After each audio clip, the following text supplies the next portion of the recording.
క్రీస్తునాథుని యందు ప్రియ సహోదరి సహోదరులారా, ఈనాటి యొక్క సువార్త పఠనంలో చూసినట్లయితే సద్దుకయ్యలు క్రీస్తు ప్రభు వద్దకు వచ్చి పునరుత్థానం గురించి ఒక ప్రశ్న అడగడం మనం చూస్తూ ఉన్నాము.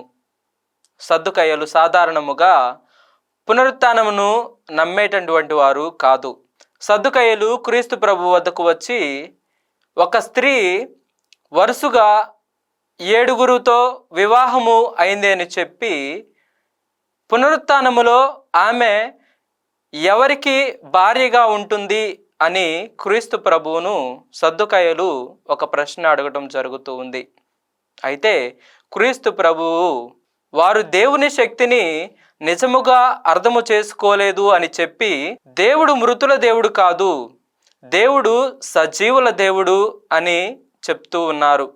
అంటే దేవునిలో జీవించే వారికి మరణం అంతము కాదు, మరణము తరువాత మరల జీవం ఉంది. ప్రియమైన సహోదరి సహోదరులారా, ఒకసారి ఒక కొడుకు తన తండ్రిని ఈ విధముగా అడుగుతూ ఉన్నాడు, నాన్న, మనిషి మరణించిన తర్వాత ఏమవుతాడు అని కొడుకు తండ్రిని అడిగినప్పుడు తండ్రి ఆ కొడుకుకి ఒక విత్తనాన్ని ఇచ్చి నాటమని చెప్తాడు.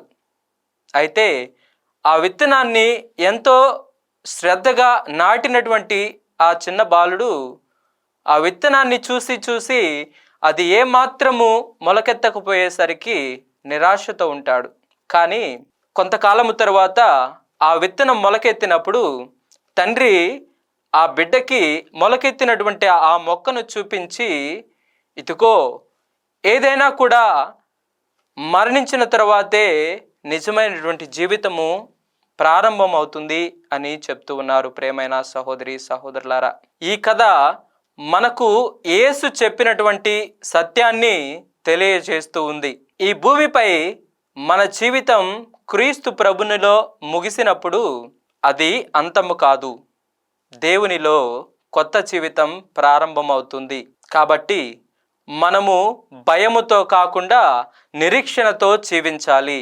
ఎందుకంటే దేవుడు మనకు తెలియజేసినట్లుగా దేవుడు మృతుల దేవుడు కాదు, సజీవుల దేవుడు. ఆయనను నమ్మిన వారు ఆయనలో జీవితాన్ని పొందుతారు. ఆమెన్.